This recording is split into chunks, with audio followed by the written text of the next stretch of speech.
चंदन एक गरीब मजदूर था। शहर में मजदूरी करके वो अपने परिवार को चलाता था, पर मजदूरी से इतने पैसे नहीं कमा पाता था जिससे वो अपने परिवार को अच्छा रहन सहन दे सके। इसी वजह से चंदन बहुत परेशान रहता था। एक दिन चंदन की नजर मालती की फटी हुई साड़ी पर गई और वो दुखी होकर मालती से बोला, मालती, मेरे कारण तुम्हें भी कितनी गरीबी में रहना पड़ रहा है। मैं तुम्हारे और बच्चों के लिए कुछ भी नहीं कर पा रहा। मालती, मेरा भी मन करता है कि मैं तुम्हें नए नए कपड़े गहने खरीद कर दूं, अपने बच्चों को बड़े स्कूल में पढ़ाऊं, पर इन सब के लिए बहुत पैसे चाहिए। पर अपने इस सपने को मैं छोटी छोटी मजदूरी करके पूरा नहीं कर सकता, पर बड़े काम के लिए पैसा चाहिए जो मेरे पास नहीं है। अपना मन छोटा मत करो, भगवान ने चाहा तो आपका ये सपना जरूर पूरा होगा। और कपड़ों गहनों का क्या है, कौन सा पूरी जिंदगी बीत गई, जब मर्जी बनवा लेंगे। चलो, आपको काम पर भी तो जाना होगा, मैं रोटी बांध देती हूँ। चंदन काम पर निकल जाता है, थोड़ी बहुत मजदूरी करता है, फिर थक हार कर घर लौटता। एक दिन चंदन जब काम से घर लौटा तो गांव से एक आदमी उसके पास आया हुआ था। चंदन, जमींदार साहब उस जगह पर एक फैक्ट्री लगा रहे हैं, तो वो झोपड़ी तुझे खाली करनी होगी, समझा? उसमें जो भी सामान रखा है तो उसे उठा ले। हम वहां से वो झोपड़ी हटा रहे हैं, इसीलिए जमींदार साहब ने मुझे तुम्हारे पास भेजा है। ठीक है, जमींदार साहब को कहना मैं कल जाकर झोपड़ी खाली कर दूंगा। तो ठीक है, मैं चलता हूँ। सुनो जी, हमारे पूर्वजों की उस झोपड़ी में आखिर रखा क्या है? मालती, झोपड़ी में दादाजी के हाथों की बनी हुई बांस की साइकिल रिक्शा रखी है। वो दादाजी की आखिरी निशानी है। बापू बताते थे कि दादाजी को तरह तरह के बांस के सामान बनाने का बहुत शौक था। वो जंगल से बांस काट कर लाते थे और बहुत से सामान बनाते थे। ऐसे ही उन्होंने एक बांस की साइकिल रिक्शा भी बनाई थी। जब मैं शहर आया था तो झोपड़ी में ताला लगा दिया। उसमें दादाजी की बनाई हुई बांस की साइकिल रिक्शा रखी है। वो दादाजी की आखिरी निशानी है। मैं उसे कल ही जाकर ले आता हूँ। अगले दिन चंदन अपने गांव जाता है और दादाजी की बनाई हुई बांस की साइकिल रिक्शा लेकर शहर आ जाता है। सुनो जी, ये साइकिल रिक्शा तो देखने में बहुत अनोखी और सुंदर है। ये बांस की साइकिल रिक्शा यहाँ शहर में चलने वाली साइकिल रिक्शा से बहुत अलग है। हाँ मालती, दादाजी ने इसे बहुत मेहनत और लगन से बनाया था। बापू बताते थे कि गांव में कभी कभी हमें कोई सामान लेने के लिए जाना होता था तो दादाजी इसी रिक्शा का इस्तेमाल करते थे। फिर दादाजी के जाने के बाद इस रिक्शा का इस्तेमाल हुआ ही नहीं और मैं शहर आ गया। तब से ये रिक्शा गांव में ही रखी थी। सुनो जी, ये रिक्शा देखकर मेरे मन में एक बात आई है। क्यों ना तुम ये रिक्शा चलाना शुरू करो। वैसे भी मजदूरी करके इतने पैसे तुम कमा ही नहीं पाते हो, और मालिक की बातें अलग से सुनो। मुझे पक्का यकीन है ये रिक्शा देखने में इतना आकर्षक है कि लोग इसकी तरफ आकर्षित होंगे। किसी ने भी ऐसे बांस के रिक्शे पर सवारी नहीं की। देखना, लोग जरूर इसकी सवारी करेंगे। और ये रिक्शा तो तुम्हारे दादाजी का बनाया हुआ है, तो देखना, उनके आशीर्वाद से तुम्हारी अच्छी कमाई जरूर होगी। यह बात तो तुमने सही कही मालती। मैं इस रिक्शा को अच्छे से साफ कर लेता हूँ और कल से ही यह रिक्शा चलानी शुरू करता हूँ। बापू, मुझे भी इस पर सवारी करनी है। मुझे भी बापू, इस पर घूमने जाना है। ठीक है बच्चों, शुरुआत में तुम दोनों से ही करता हूँ।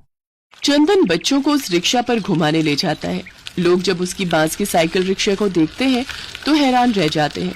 चंदन का साइकिल रिक्शा इतनी तेजी से दौड़ने लगा कि मानो हवा से बातें कर रहा हो। अरे ये कैसी रिक्शा भैया, इतनी तेज दौड़ रही है? ऐसी रिक्शा तो मैंने कभी नहीं देखी। हाँ भैया, ये तो कुछ अलग ही रिक्शा है। इतने सालों में आज तक ऐसी रिक्शा हमने नहीं चलाई। ओ भैया, ये रिक्शा कहाँ से लाए हो? अरे हमें भी बता दो भैया, हम भी ले लेंगे। इसको देखकर तो बहुत से ग्राहक सवारी के लिए आ जाएंगे। भैया, ये रिक्शा कहीं नहीं मिलेगी। ये मेरे दादाजी की बनाई हुई रिक्शा है। कल ही गांव से लाया हूँ। बच्चों को घुमाने ले जा रहा हूँ। अब कल से चलानी शुरू करूंगा। बच्चों को घुमाकर चंदन घर आ जाता है। अगले दिन से चंदन साइकिल रिक्शा चलाना शुरू करता है। उसे रोजाना बहुत सी सवारी मिल जाती थी, जिससे चंदन की अच्छी कमाई हो जाती थी। चंदन का रिक्शा इतने स्पीड से चलता था कि लोगों को पता ही नहीं चलता था कि कब वो बैठे और कब वो अपने पते पर पहुंच गए। एक दिन चंदन एक सवारी को छोड़कर घर जा रहा था। तभी चंदन का साइकिल रिक्शा अपना रंग बदलने लगा। उसमें से चमचमाती रोशनी आने लगी। तभी साइकिल रिक्शा में से आवाज आती है, इस रास्ते पर आगे सड़क खराब है, दूसरे रास्ते से जाओ। ये आवाज कहाँ से आ रही है? ये मेरी आवाज है। मैं एक जादुई साइकिल रिक्शा हूँ। मैं किसी भी रास्ते के बारे में बता सकती हूँ। जिस रास्ते से तुम जा रहे हो वहाँ आगे सड़क खराब है। इस बात का मुझे पहले ही पता चल गया, इसलिए मैं तुम्हें रास्ता बदलने के लिए कह रही हूँ। तुम उस रास्ते से जाओ, वो रास्ता आसान है। ये सब कैसा जादू है?